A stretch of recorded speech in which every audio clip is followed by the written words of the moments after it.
अस्सलाम वालेकुम। Recce centre Karachi में खुशामदीद। मेरा नाम आमिर है और मैं साइकोलॉजिस्ट हूँ। आज का टॉपिक पर्सनैलिटी डिसऑर्डर के हवाले से, इसकी टाइप है क्लस्टर बी।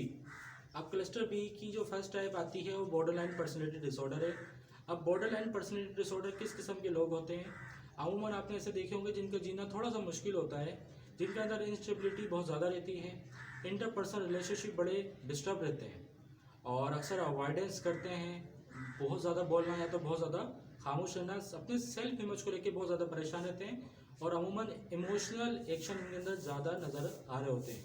इनके अंदर ईगोइज्म बहुत ज़्यादा पाया जाता है। मिसाल के तौर पर मैं सही हूँ, आप गलत हो, आप अपने आप को बेहतर करो और हमेशा दूसरों को सही होने की ज़रूरत है, मुझे किसी चीज़ की ज़रूरत नहीं है।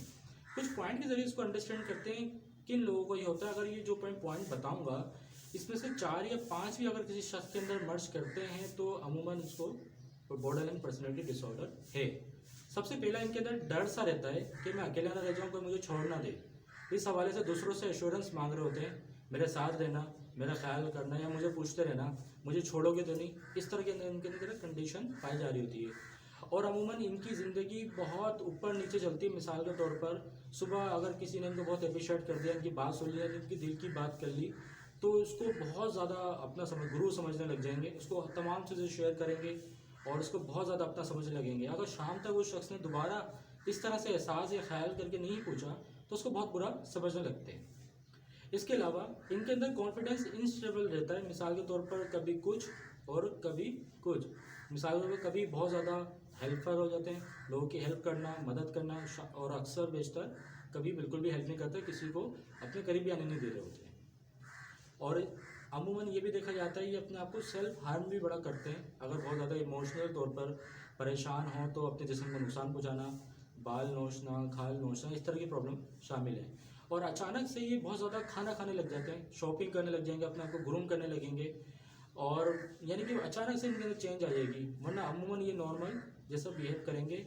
इसके अलावा इनके अंदर एक डर सा रहता है कि मुझे लोग छोड़ ना दें और इसके अलावा ये बहुत ट्रस्ट कम करते हैं, जेलिसी इनमें थोड़ी सी ज़्यादा नज़र आ रही होती है और इसके अलावा बहुत ज़्यादा खुश रहते हैं, बहुत ज़्यादा मायूस रहने लग जाते हैं और अक्सर इनके अंदर अटेंशन सीकर इस तरह की प्रॉब्लम होती है। मिसाल के तौर पर अगर 10 लोग बैठे हैं तो उस वक्त ऐसे एक्शन करेंगे जिससे हर कोई इनका तरफदारी करने लग जाए या इनका एहसास करने लग जाए या सुसाइड जैसे एक्शन करेंगे ताकि लोग बचाने आएँ, वरना अदरवाइज़ ये इनमें इस तरह के इशूज़ नहीं होते।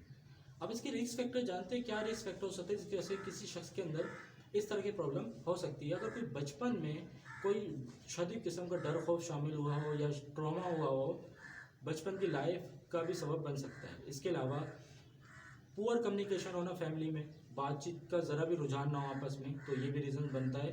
जब भी 20 साल की उम्र में पहुँचते तो उनकी प्रॉब्लम नज़र आने लगता है। इसके अलावा फैमिली में बड़ी डिस्टर्ब लाइफ रही हो पेरेंट्स के हवाले से या बचपन में बहुत इमोशनल अब्यूज़ किया गया हो, तो ये रीज़न्स बनता है जिसकी वजह से बॉर्डरलाइन पर्सनैलिटी डिसऑर्डर की इस तरह की जो मैंने फैक्टर बताए वो नज़र आने लगते हैं।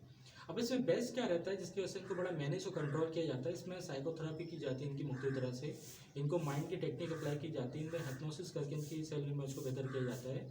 इसके अलावा इनकी जो प्रॉब्लम जो बार बार इनके अंदर स्टेप टू स्टेप चलती होती है उसको आहिस्ता आहिस्ता कंट्रोल किया जाता है और इनकी थेरेपी थोड़ा लंबे समय तक चलती है। इसमें थोड़ा सा इनको अटैच रहना पड़ता है। इस हवाले से अगर आपकी सराउंडिंग में हो तो आप रेकी सेंटर कराची में रब्ता कर सकते हैं, जो कि हम डेली होते हैं तारी रोड पे। कल मिलते हैं एक नए टॉपिक के साथ। अपना ख्याल रखिएगा। Thank you.